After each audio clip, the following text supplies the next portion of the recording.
very well known in Finland. So where did you come up with the idea, and was it difficult to get the funding and sort of get the process going for this topic? So yeah, 4 years ago, maybe 4.5 years ago, I didn't know anything about this group, never heard about it, and then I found this article in Life magazine, and it was dated in April 1970, and I was born that year, actually in March 1970, and I was very curious to know how the world was looking at that point. So I started to just like look through the magazine, and then I saw this huge picture. It was actually in the film also, of this bombed, no, I didn't know it was bombed, but this collapsed building, and then in the next page there was these two young, beautiful women, and I was thinking that they died in a gas explosion or something. And when I read this story, I found out that they was making bombs in a basement, and it got me really curious. And then pretty soon I actually ordered Kathy's book first, because it was Kathy's father's building, and then I contacted her, I contacted you, and from there on it started to move very quickly. And maybe a year after that, we already met you in Madrid, and we filmed the first part of it. And about Essi can tell about the production side. The production, we did the first shooting in Madrid with crowdfunding. So after that, when we got that footage with Bill and Bernardine, we got a little teaser trailer together, and I think that convinced the financiers about the subject, and we have an access to these people. And then Finnish Broadcasting Company and AVEC and Finnish Film Foundation came on board, and we got the money to do the biggest shooting in April last year, yes, where we met Noam Chomsky and Bill again, and Kathy, and no, we didn't. No, we didn't. Bernadine was out, I think, in Europe. Yeah, exactly. Where was she? I think she was. She was in Europe. Netherlands, yeah. And Jeremy and Brian. So, yeah. But I think the crowdfunding helped for us to push us forward. Mm-hmm. And Bill, you mentioned how you would have done the documentary differently, of course, because you lived that life. But is there anything said on? There was some critical things said about your movement, and some. I'm sorry, say it again. There were some critical comments about the movement, Sure. and if you were efficient or not, and your methods. But is there anything you would like to clarify or kind of go deeper into that was said on the documentary? You know, I wrote 2 books about this period of time. I wrote a book called Fugitive Days, which is about the 10 years of the American invasion and occupation of Vietnam. And then I wrote a book, and after I wrote that book, and it was published, as Jeremy said, on 9/11, 2001, and so it was catastrophic in terms of its welcome into the world. And as I've said many times, the fact that that book got crushed by 9/11 is the least of the horrors of what happened on 9/11. So I don't whine about it very much. But my publisher very much wanted me to do a book, a memoir that took off from 1975 and came up to the present. So I did begin my second memoir with that incident where I'm in my living room with my students, and Barack Obama says on television, Bill Ayres was a guy around the neighborhood, and and all hell broke loose. So I did write a second memoir called Public Enemy. So that's how I would have told the story, because that's how I did tell the story. I think that there are things, if I were arguing with people in the film, I wouldn't be arguing with Indy or Essi. I'd be arguing with Brian Burroughs about certain things. I'd even be arguing with Jeremy, who I know quite well. I found it funny that there were several things, seeing it a second time, that struck me as hilarious. One was Jeremy saying, the weathermen were a contradiction. On the one hand, they wanted to make a revolution. On the other hand, they were changing the bed sheets. Well, what the fuck does he think you do? I mean, you change the bed sheets. Come on, Jeremy, get a grip. We went to the grocery store, we did our laundry, all that shit, because that's life. But so that struck me as just silly. But the Burroughs thing, there were several things that Burroughs said that I would quibble with if I were talking to Brian Burroughs.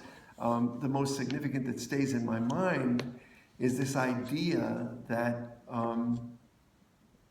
that the left creates the right, which he said at the end very clearly. He said, you know, the legacy is security at airports. That's utter nonsense, and the sense that everything would go along normally if it weren't for the left. So we have a narrative in the United States right now that says Donald Trump was created by Barack Obama, and that's a very powerful narrative in the United States.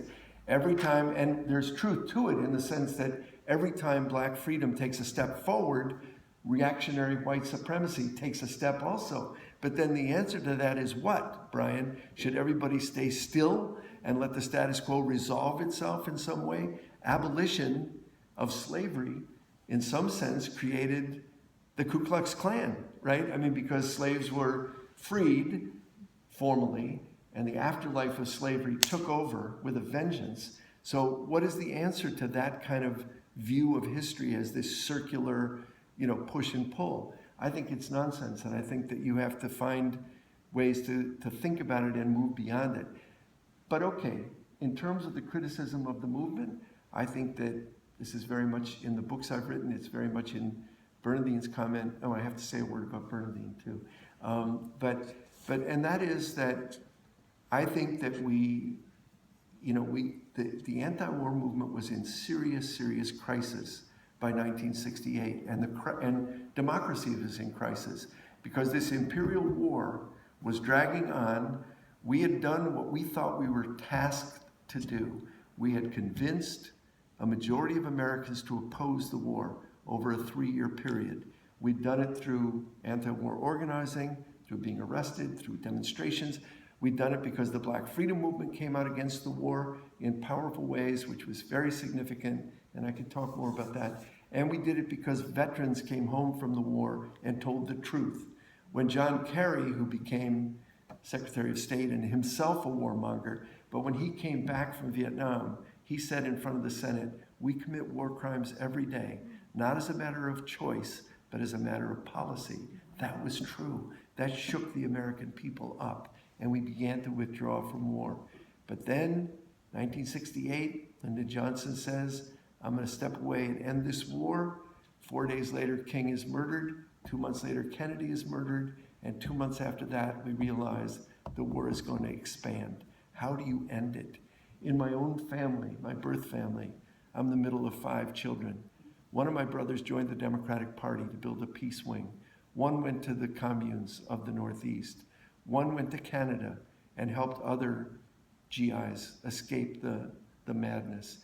And one went into the factories to organize the industrial working class. And I became part of building this underground. Which one of us ended the war? And the tragedy is none of us ended the war. Which one of us was out of our minds? The amazing thing is none of us was out of our minds, and I'll defend the sanity of the choices, even though they were illegal. Some would say ill-advised. Barack Obama said, despicable or something. So yeah, that was the scenario, and that seems to me is something that's worth exploring and understanding, and I think that Indy and Essie do a good job of trying to understand that. I want to say one word about Bernadine, who can't be here. She was supposed to be here, and these lovely folks invited her, but she had a medical problem and could not come. But I want to tell you one word about her. You got a little sense of her here, but we continue to get a lot of threats. I'm always surprised when I'm in a public university like that and there's no picket line, because I'm used to being picketed when I speak at a public university by the right wing, and they're just not here. I don't know what's wrong with you guys. Maybe they are here, I don't know. But we get a lot of threats, and last summer we got a whole package of kind of right-wing kitsch, right-wing, what do you say in Finnish, right-wing paraphernalia. And one thing that was in it, I forgot the name of this yesterday, but one thing was a t-shirt, and the t-shirt had a picture of me on one side and a picture of grape juice on the other side. And on the grape juice it said, good free radical, and over my name it said, bad free radical. So I love the t-shirt. My son still wears it. He's a teacher, he wears it to school.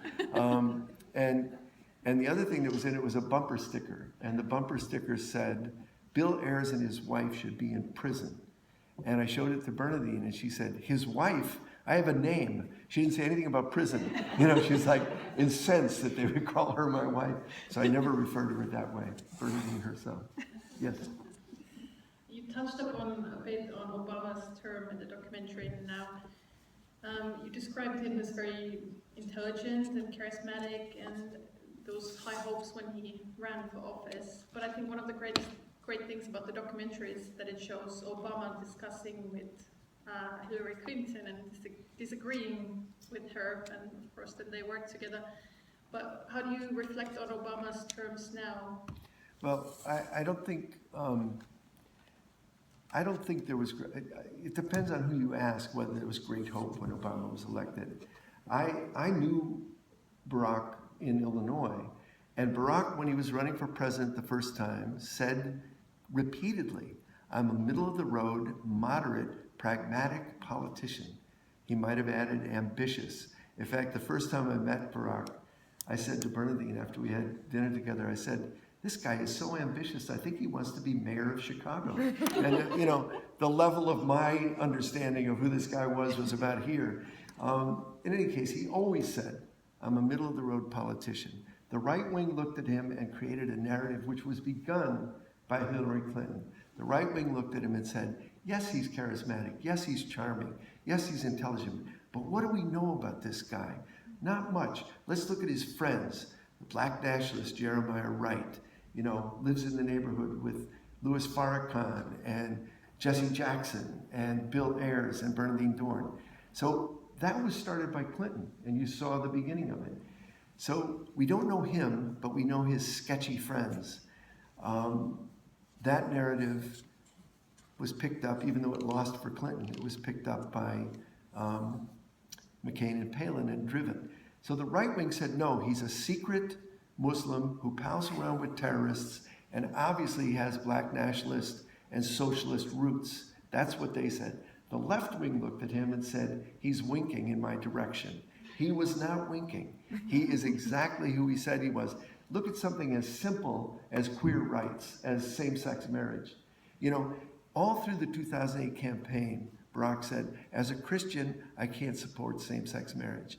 Now, I knew him well enough to know that that was bullshit, that he was saying that as a politician.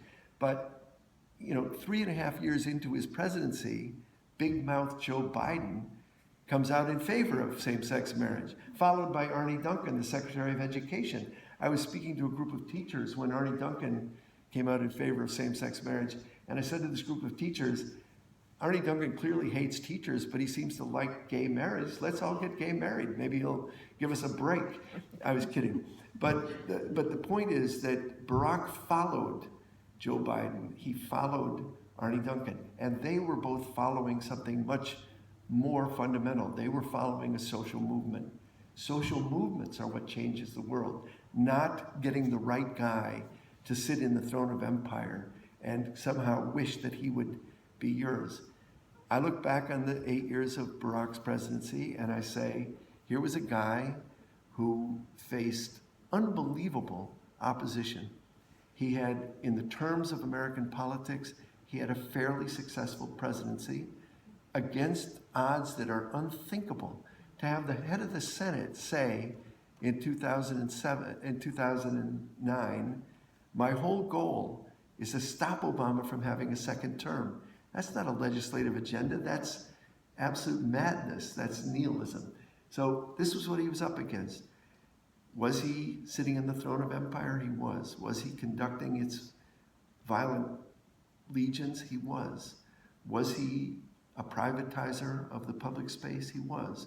So he was the neoliberal alternative to, he was the austerity candidate against people who were troglodytes. And now we just had an election in which Hillary Clinton, representing neoliberal Wall Street, permanent war, mass incarceration against a fascist, and the fascist won.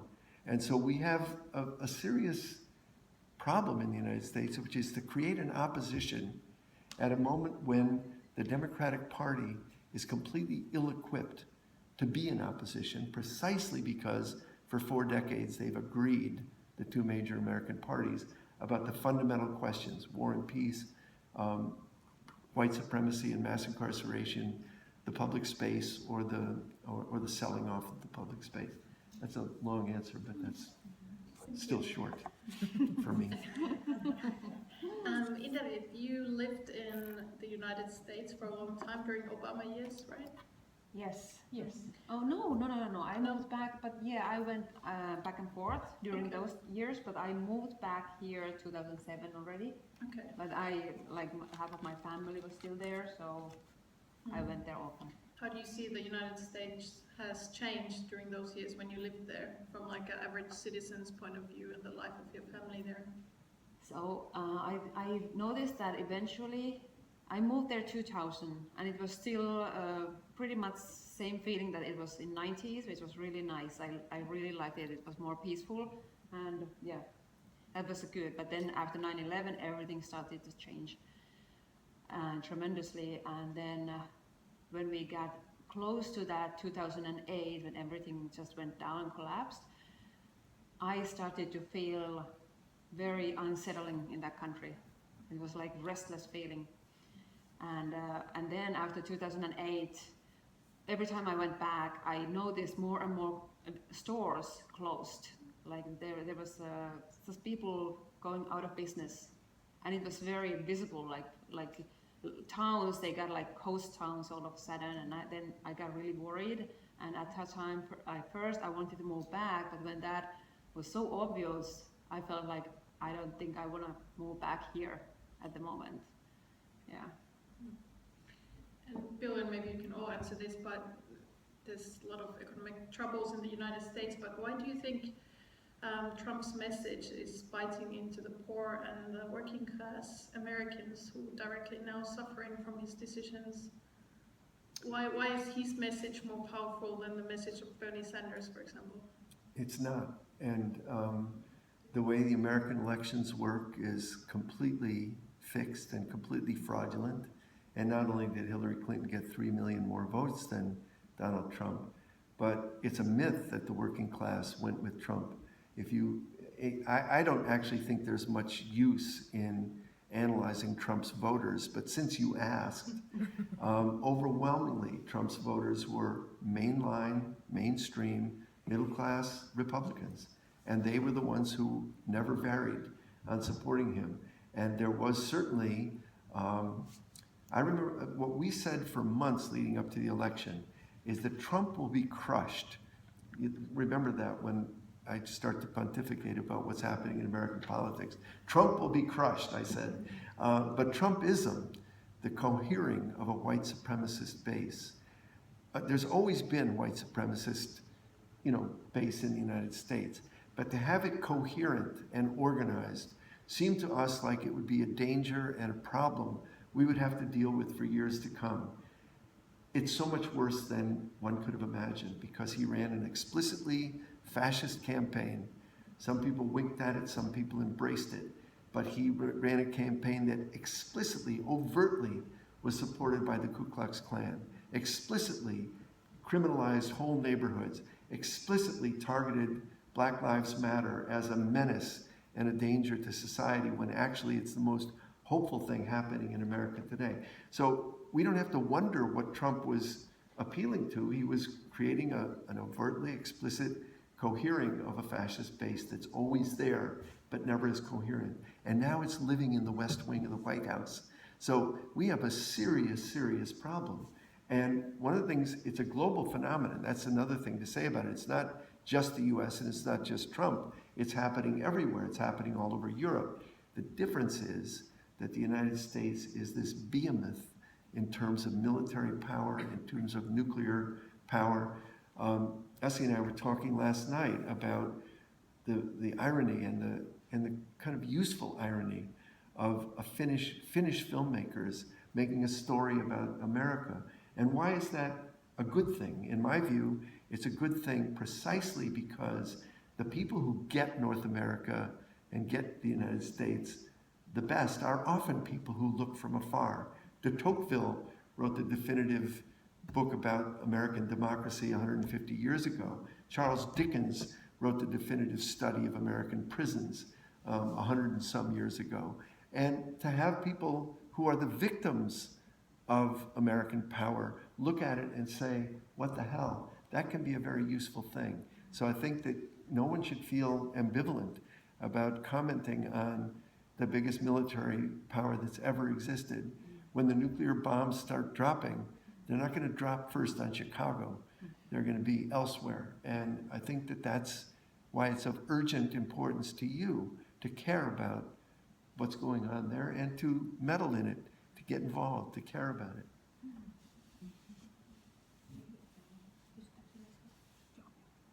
Would you like to ask some questions? Any thoughts about the movie or anything else? Bill, you said at one point that there were 200,000 bombs. 20,000. Oh, 20,000. But I'll go with 200,000 if you'd like. Let's not exaggerate, but yeah. That's a figure from the FBI. And who do you think was... Oh, I know who. I know who. It was young people who were pissed off. And so they would burn an army recruiting station on campus, or they'd burn a ROTC building at Kent State. This was happening everywhere. It was spontaneous, it was not organized, and it was going on.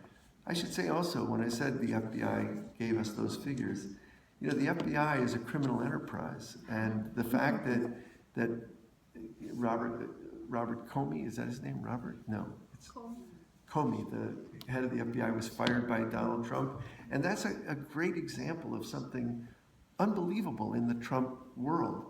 The FBI is the political police of the United States. They harassed, they were born harassing communists and socialists and anarchists in the 20s. J. Edgar Hoover was the head of that criminal organization for 50 years. Comey was the most recent.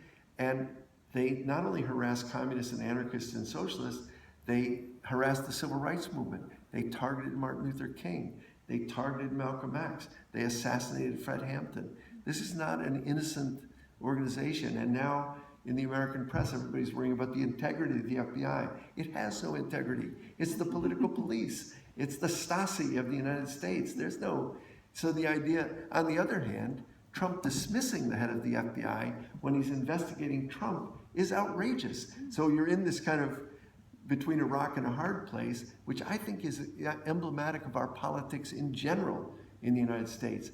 The choice can't be between austerity, neoliberalism, and fascism. It can't be between Comey as the head of the FBI and supporting the FBI, or you know, going back to normal. There is no back to normal. We have to move forward. So, apropos of your question about how did he get so many votes, he got a lot of votes, and there is a base for that. Just like in France, a third of the electorate voted for Le Pen, who's tied to the Vichy regime, and so on. This is bad, but it's not unprecedented, and it makes the urgency of building a true opposition that can offer an actual third choice very, very intense and very urgent. You know, and I'll say one other thing about that, which is I think that we have to walk toward revolution and toward social change on two legs. One leg is normal politics, but the other leg is constant mobilization of ordinary people, of workers. And I think that in the United States, if you take even a little glance at history, you see that the big changes that came always came because of fire from below. They never came because of the good intentions of the powerful. We tell a story in the United States, for example, this may be a little distant for you, I don't know, but there's a famous case in the United States, the 1954 Supreme Court decision, Brown versus Board of Education, which made segregation illegal. And of course, it was followed by a second decision called Brown 2, which was the assassin which killed Brown 1, and that's why the schools are still segregated today, even though it's illegal. It's a longer story, but when history books write about this Supreme Court case, they say The Supreme Court case in 1954 unleashed decades of activism, when the true story is decades of activism led to the Supreme Court decision, which led to more activism. It's a mistake to pretend that great men with great ideas suddenly... The classic example is Abraham Lincoln, who you've probably heard of. He was a president during the Civil War. And in 1863, he wrote the Emancipation Proclamation. But people in the United States study Lincoln's second inaugural address, in which he says, for every drop of blood born of the lash, it will be answered by a drop of blood born from the sword. That's what he said. He said, every drop of blood suffered by slaves will be answered by violence. That was his second inaugural. His first inaugural, 4 years earlier, said, I have no argument with the slaveholders. Y'all go ahead and do your business. I'm on your side. 4 years later, something happened. The Civil War happened. Black people liberating themselves, self-liberation. It was just chaos. But it wasn't Lincoln's mind by itself that came to abolition. Lincoln was never an abolitionist, but he responded to an abolitionist movement. I think that's terribly important for all of us who care about social change. We should spend less time staring at the sites of power we have no access to, like the White House and the medieval auction block we call the Congress, and we should spend more time in the sites of power we have absolute access to: the community, the neighborhood, the classroom, the university, the school, the house of worship, the workplace. This is where we have access. Why don't we spend time there? And I think that's one of the lessons from the past as well as from the moment. Anyone else got a question?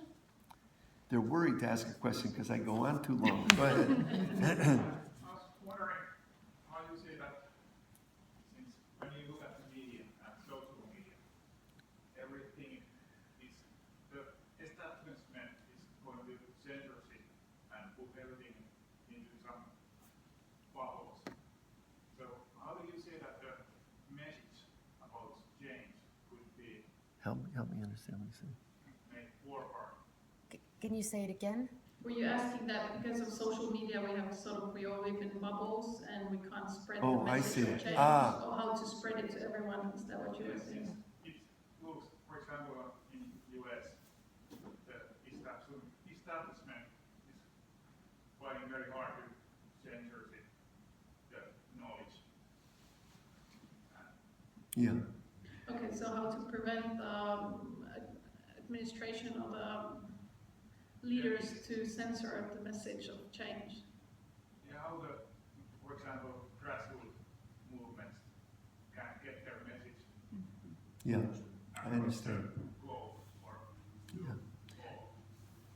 I'm not sure that I know, and I'm counting on you to find the answer to that because it's complicated. But I will say this, that every social movement, every revolution finds its own media, creates its own media. And I think we are in a terrible situation in the United States. One part of it, Indy hit on very hard in the film, which is the kind of control of our minds, the kind of media, arts, education system creates the conditions where, you don't have to use a jail cell and a club because we've already censored ourselves. We've already are thinking in a constricted, dogmatic, orthodox way. So the terms of the discussion have to be broken open. And that's often the hardest thing about building a social movement, is how do you get beyond the issues that are on offer for you and say, we want to talk about something else. In the United States right now, the debate between Obamacare versus the predatory health care system, that's not the debate I want to be in. And frankly, it's not the debate most Americans want to be in. They want to say, universal health care available for all, or fuck y'all. That's what we want to talk about. But the debate that we're given is a narrow debate. So part of it is breaking through, what Antonio Gramsci talked about in terms of the control of our minds. But part of it is also a very serious threat from the government of censorship, and it's taking many, many forms. So when Donald Trump repeatedly talks about fake news and the New York Times and CNN being fake news, the thing that's crazy about that is progressives have always said that the New York Times and CNN are fake news. They are. They're, you know, if you want to think about the New York Times and you want to think about war and peace, think of two words. Suddenly her name went out of my, Miller. Judith Miller. Judith Miller. Judith Miller walked us into the Iraq War on the front page of the New York Times. She was a stenographer for the Pentagon, for the State Department, and she marched us into war. So the New York Times is not my friend, and for a minute after Trump was elected, I actually thought the New York Times might grow a spine. I thought, wow, this is incredible, because they were actually saying some pretty deep things for a minute. And then Trump bombed Syria, and everybody stood up and saluted. Once again, it was absolutely pathetic to watch. But so when Trump says fake news, it's important to make the distinction. He's saying it as an autocrat. He's not saying go deeper, go wider. He's saying the only source of news is the autocrat, is the Twitter account. It's me. If I don't say it, it's not true. And the fact that people can be led down that road shows you the potential of authoritarianism taking over in a place like, you know, Western Europe or the United States. It's bizarre and horrific. But the United States is also, there's another meaning to free speech and to what we talk about in the United States as the First Amendment. The First Amendment says the government shall make no law that restricts your ability to express yourself. And in reality, in the last couple of years, and increasingly with Trump, the creation of laws that restrict our speech is spreading like wildfire. So in Indiana, in Tennessee, in Georgia, they are passing legislation that says if you do the very same thing that Martin Luther King did 50 years ago, you will be charged as a felon. You will go to prison for 10 years for the exact same behavior that the civil rights movement pioneered. So we're in a treacherous and a dangerous place. Back to your question, bubbles. One of the things we are trying to do desperately in a place like Chicago and nationally is we're trying to build the kinds of coalitions that can talk to one another beyond our issue or our bubble. And it's been an exciting process in Chicago. We have 34 organizations, including Black Lives Matter, including environmental justice organizations, queer organizations, coming together and hammering out a common platform. That's a very, very exciting development in response to Trump. When Trump came to Chicago during the primary, we prevented him from speaking, and we did it in the most ingenious way. In fact, I still get fundraisers from the Trump campaign because the young people at the University of Illinois were meeting with each other. The queer students meeting with the Muslim students, meeting with the undocumented students, and so on, meeting with the women's organizations. And I got a phone call from a student saying, get a ticket to get into the Trump rally. You had to have a ticket to get in this big auditorium at the University of Illinois. So I got online and I got 2 tickets. So I went down to the demonstration, and it was the most exciting demonstration in decades at the University of Illinois. This is before he won the nomination. And the queer students stood up and called out to the Muslim students, who stood up and called out to the Black Lives Matter students. And it was just, we were coming together, and I was just ecstatic about it. And then we marched over to where Trump was going to be speaking, and I was wearing my Black Lives Matter t-shirt, and which you saw in the film, featured in the film. And then I crossed the barricade and I joined the line to get in. And for 2 hours, I was surrounded by Trump people having a conversation, and it was marvelous. I love shit like that. And we battled it out, and then we got into the venue, and Trump canceled. He never came to Chicago. And the reason was because the autocrat requires an adoring crowd. 2 dissidents is perfect. Get those people out of here. But if half the audience, if you have 10,000 people and 5,000 are us, you don't come, because that's bad optics for the authoritarian. And we prevented him from, and that became a model for others. So I'm hopeful that we're finding a way to build coalitions that are uncomfortable enough and focused enough and disagreeable enough that we can hammer out real unity across the silos of our movements. And I think there's great impetus and a great urgency to do that.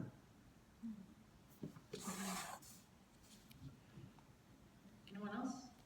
Yeah. So thank you for the documentary. I was watching it in a local theater. Oh, wonderful. Yes. There was me and one another. Yes. And did you have to pay to get in? Yeah. Oh, good. See? Yeah. Perfect. And thank you, Bill, Thank for you. being here. Actually, it continues from the other question. I was really moved by this documentary, and I have been learning a lot and trying to understand this mad world, as you have been also. And I'm still young. I still have some hope in my heart. I'm still young and I still have hope in my heart, so we agree. Yeah, that's what I want to ask from you, because I feel like it's nice to hear some courageous words. And so how do you hold this hope during these times? Well, I think the rhythm of activism is easy to say and hard to do.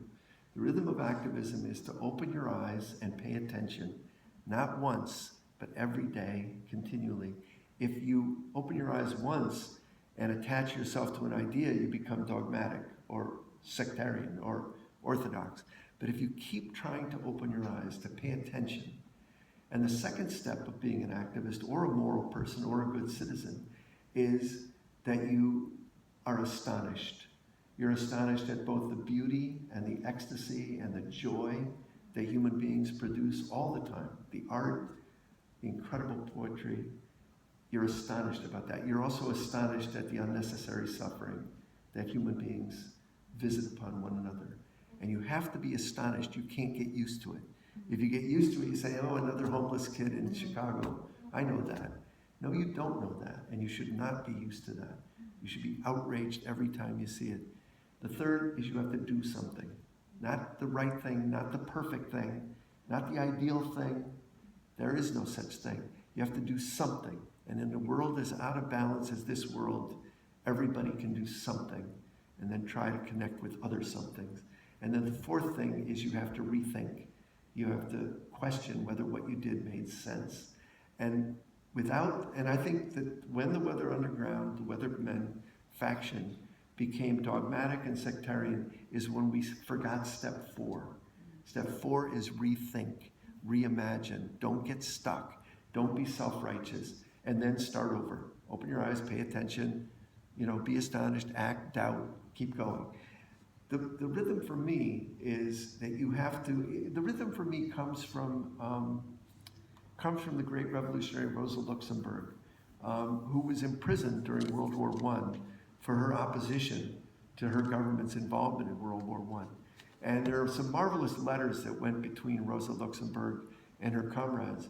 But one letter that always stayed with me was one of her comrades writes and says, Rosa, we're devastated without your leadership. We don't know which way to turn.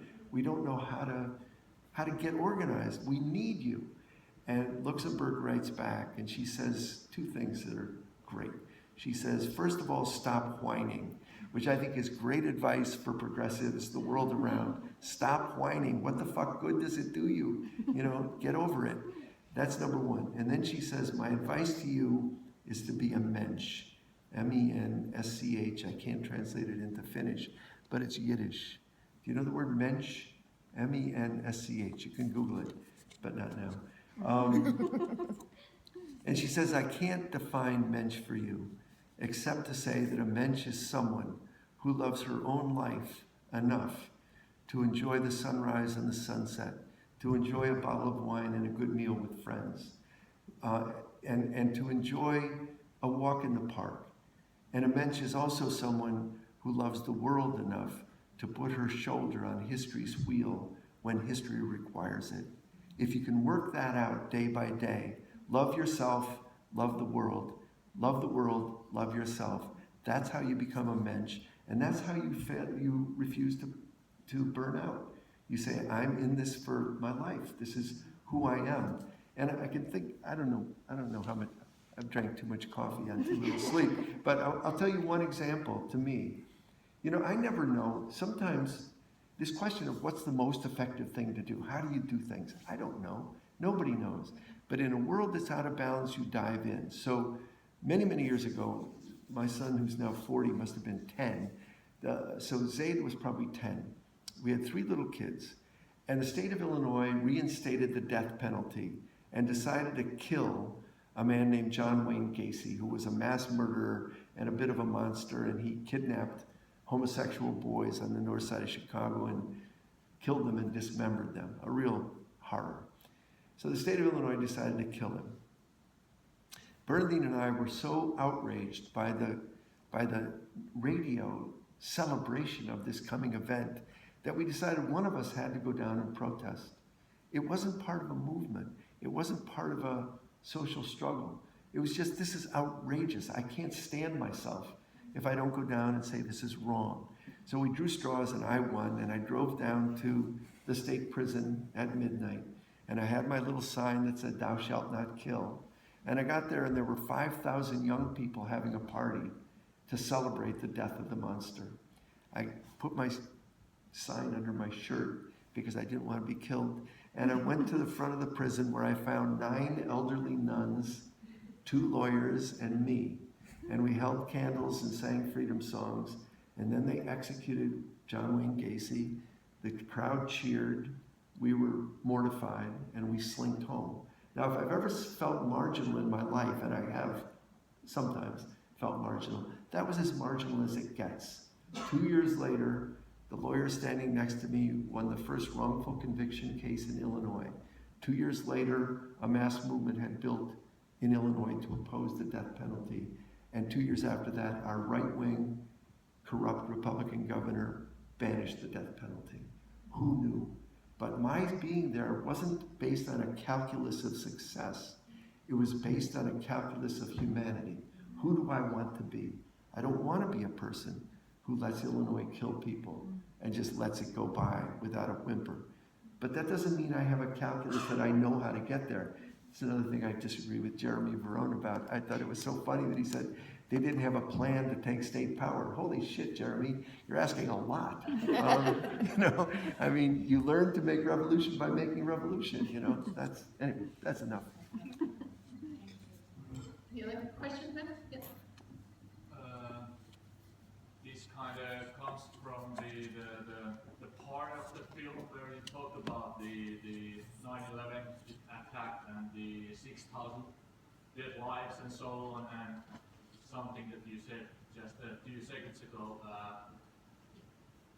For me, one striking moment was the first time that I came across with the name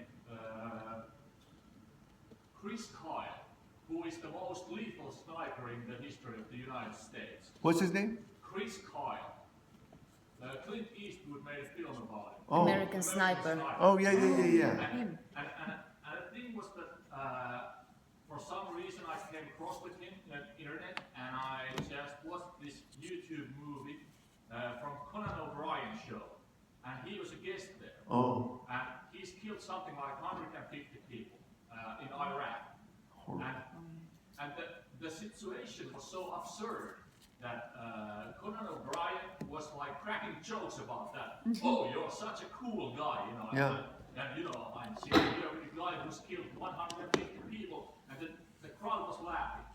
And I was like, I can't believe my ears. This is something so absurd that it's almost impossible that this guy has killed 150 people. A few years ago, do you know this guy who attacked this island in Norway? Yes. And killed, that was half of the amount of 150. Right. Yeah, and so on. And I kind of, this is probably not a very coherent idea that I'm working on, but I was thinking of that, there are too many people here today. It's like Friday night and so on. And the thing you said about the liberalism, that actually, I think this is the thing that we are kind of struggling against, the appeal of mundane life. Like people prefer to go home, open a Netflix, Netflix and watch that and so on and so on. And this is why they are not here. And it's like and this, we can go back to the Conan O'Brien show. Maybe they open the telly at this very moment on their homes and they see the show about the Chris Kyle and they laugh their asses off or something like that. You know, this is something that I just kind of thought about during the film and so on. It's an amazing thought, and I mean, you make several really important points, and one is that the heroizing of violence and murder, when it's done in the name of the state, the whole kind of insanity in the culture of the United States right now, where anybody who wears a uniform is somehow a hero, and it's, you know, we have no longer a draft into the military, but we have an economic draft. Poor people go in. George Bush doesn't send his kids to war. Barack Obama doesn't send his kids to war, but other people's kids, it's okay, you know. And so all of that contradiction is very, very horrifying to me. I'll tell you, my little individual protests again. When you stand at an airport in the United States, they always say, as they're getting ready to board the plane, they say, we invite those with disabilities and anyone in a military uniform to board first, and thank you for your service. And I always say, excuse me, could you let the teachers and nurses board first and thank them for their service? You know, the idea that service has been reduced to this idea that you have to carry a gun and kill people to be in service, and the absurdity of supporting an imperial war in Iraq or in Iran or in Syria. I mean, the idea that, or Libya, the crushing of entire states. And then one of the other things is, you know, James Baldwin used to always say, the crime of racism is part of the problem, but the crime of pretending you're innocent is the bigger problem. And here in the U.S., all we do here in the U.S., I'm not in the U.S., I'm carrying it with me on my back and it's very heavy. But in the U.S., there's no consciousness in the national conversation that the U.S. caused the refugee crisis. We look at it from afar, but we say it's Europe's problem. What do we have to do with it? Well, we caused it. Other than that, you know, we're innocent, and it's that pretend innocence. So that's one point. Second point, though, is that we have to be a little bit gentle with the people who aren't here. We have to be a little bit careful to not feel that people are all zombies except us. You know, it's our job now to reach out and to find ways to include the conversation and get it bigger. There's never been a time in history that it hasn't been a small minority that begin a movement. The Vietnam movement is such a great example. My father, who, as you heard in the documentary, was a powerful and a business leader in Chicago. He was the head of the electric monopoly and a wealthy man. And he and I were friends. I mean, he had a difficult time when I was underground for 11 years. But, you know, we were friends, and he lived with me the last 3 years of his life. And granted, he was a bit demented, and we were taking care of him. But we would have people over for breakfast, and the conversation would turn to war. And my dad would always say, "Oh, that goddamn Vietnam War, we were all against it." It's convenient to be against it now. We're all against slavery now, too. But the reality is, when I was first arrested opposing the war in Vietnam, not only was the overwhelming majority of Americans for the war, at the University of Michigan, where SDS was founded, there were 39 of us arrested, 400 of us on the demonstration. We were surrounded by 2,000 students who thought we should either be expelled from school or killed for being communists, you know? So it wasn't popular. It's only popular in retrospect. The trick is to figure out how to be an organizer, to talk to strangers, to find some like-minded people, and then to reach out to unlike-minded people. That's our only hope. And so I'm confident that people who are on the wrong side today can be won over. And honestly, I've always believed this, and people think I'm delusional, but I've always believed my whole adult life, I'm constructed as this kind of far-left radical, and in some sense, I suppose I am. But in another sense, I feel like every issue of key importance to me, I'm in the majority in my country. Most of us are opposed to war. Most of us are opposed to mass incarceration. Most of us are for public education. Most of us are for public health. I refuse to think of myself as a barricaded minority on any of those issues. I want to say it loud. I'm a peace advocate and I'm proud of it. And I don't want to slink around pretending that my ideas are so precious or I'm so beaten down. That's bullshit. I want to be part of the big conversation. And I think we have to engage our neighbors in that conversation. Bill, I have to continue on that because on the film, I was very impressed on the personal commitment you did. And you went underground. Bernadine was on the FBI list for 10 years, and you did personal, huge sacrifices. And like you said, many of us oppose these things that are happening, but most of us are comfortable, too comfortable. We want to live our lives, and we prioritize our own families and our own comfort, and maybe you can answer this as well. What makes you so kind of sure of your cause that you were willing to sacrifice your personal life? You know, I don't think we completely did sacrifice our personal life. I think that we had a personal life. We were underground, we were living under assumed names, but we were in love with each other. We had kids underground. We, you know, I was a teacher under a false name, but you know, it wasn't like we stopped living. And frankly, I think at a time like this in America, I actually think living your life is an act of resistance.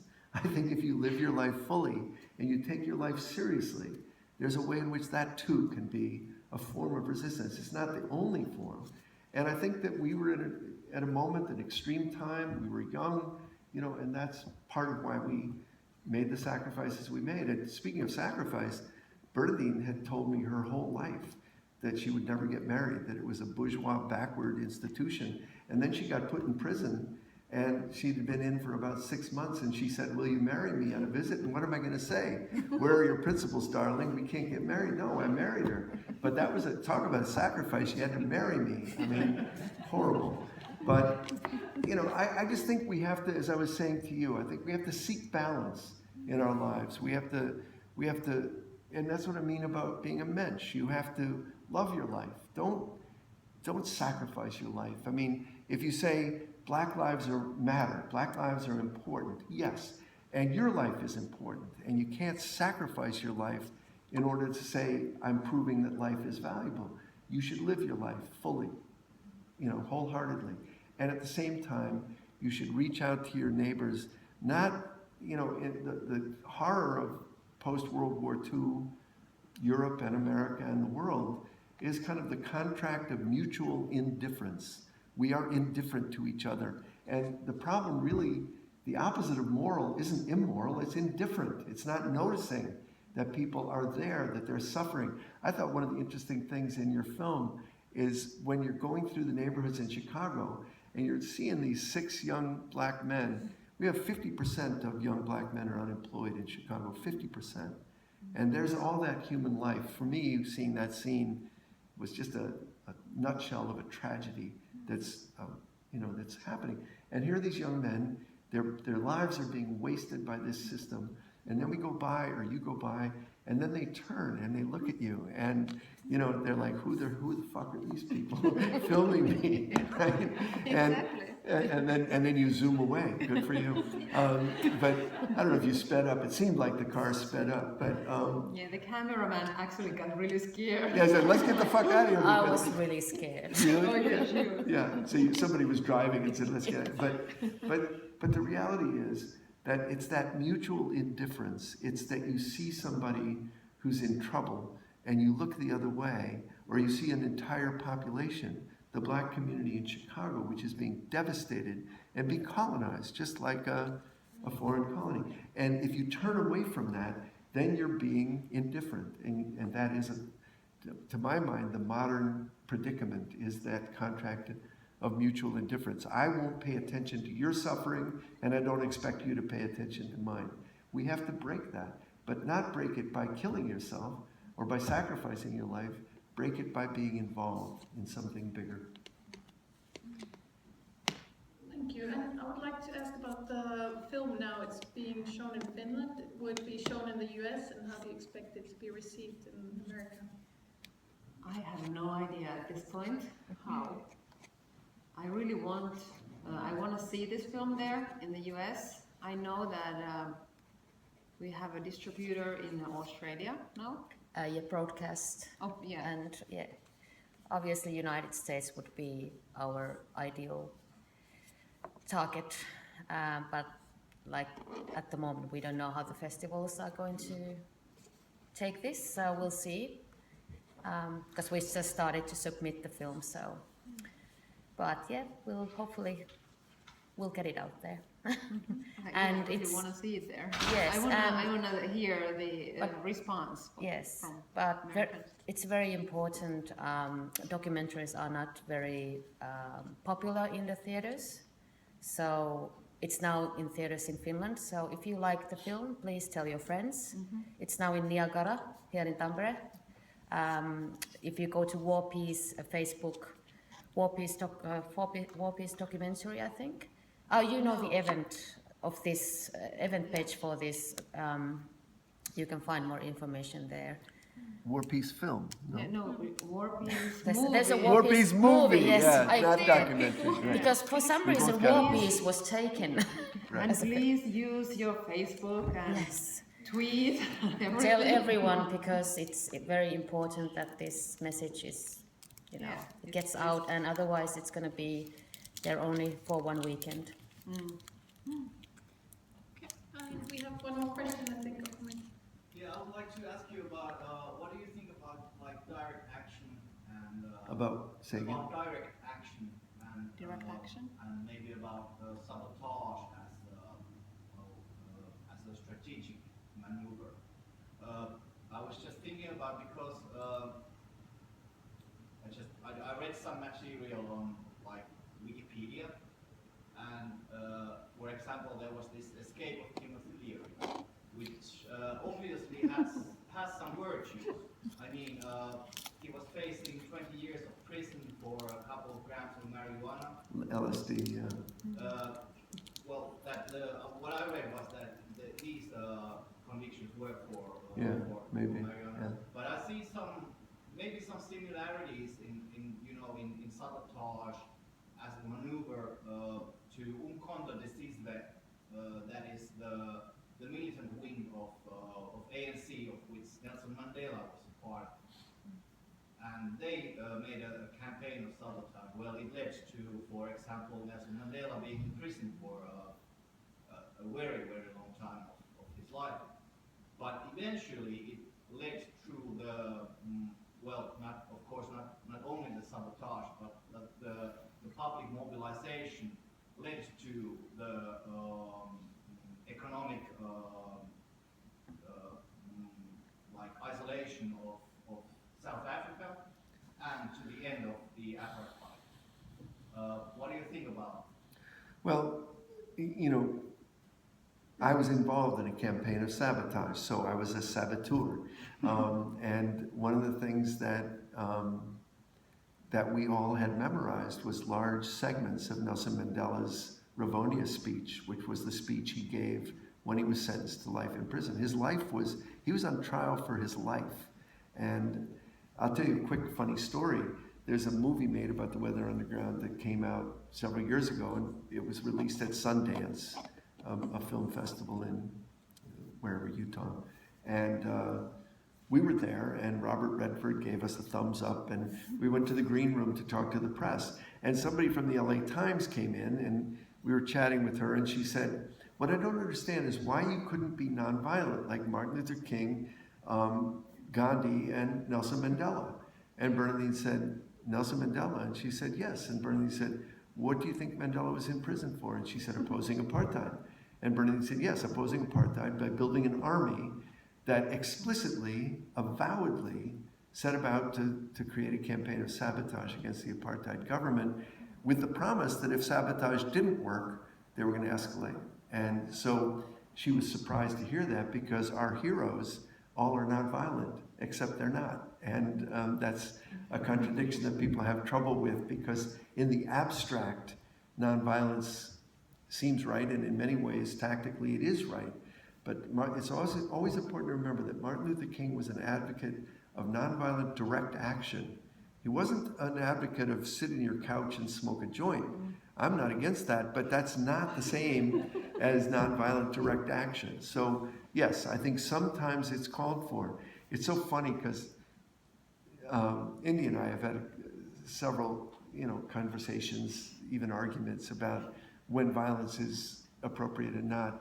And yesterday I was saying to the folks who were at the opening that I thought the standard by which we should judge our actions when we're rethinking what we did is a pedagogical standard. We should ask, did I educate others and did I learn something myself? If I didn't educate others and I didn't learn something myself, it likely wasn't a good action. And so I said, I have a lot of affinity with the anarchists in the streets in the United States. I like many of them, I know them pretty well. But it's not enough at the end of the day to say, I looked so cool on the front page of the newspaper throwing that Molotov cocktail. And that's the standard by which I judge whether it was a good action. That's not a good standard, right? So I said this. And then her 11-year-old son came up to me and said later, Molotov cocktails were very useful in 1943 in Finland. And I said, talk to your mother. Because it's true. You can't isolate a tactic and say it's no good or it's great. It's not a tactical question. It's a question of social movement. So back to Nelson Mandela, the sabotage campaign of the ANC, very well thought out and defended by Mandela at Rivonia, was part of a movement that was organizing the masses of people to make a real revolution. The Weather Underground, whatever people say about it now, including Brian Burroughs, the fact is we were part of the movement. We were a strange part, we were an unusual part, but we were very much a part of the movement. And when we talk in the film about how we changed our appearance and had false ID, the thing that wasn't mentioned is that I was recognized, Bernadine was recognized on the streets of America at least once a month for 11 years. Why were we turned in? If we were so strange and so horrible and so frightening, why didn't anybody turn us in? I was in a movie theater, I ran into Tom Hayden in the men's room. We chatted. He didn't think what we were doing was terrific. He was the founder of SDS. He was an old friend, but he had no interest in turning us in. That's because we were part of a movement. That's how the ANC survived. And I think that's our responsibility now, as I said earlier, is to reach out, to organize, to build organization, to find unity between organizations and issues, and to build a mass movement. And within that, who knows what tactics will come to the fore? Who knows what we need? I don't, and I'm not a tactician, but I think sometimes, yes, sometimes Finland 1943, the United States 1973, sometimes you need a little sabotage to, and certainly the ANC in the 50s. Should we call it quits? Yeah. Okay. Thank you so much. Thank you very much. And please Thank you. advertise the film to your friends and spread the word. Thank you, Yes. Bill, very much for being here and answering all the questions, and Indy and Essie. Thank you. Thank you very much. you.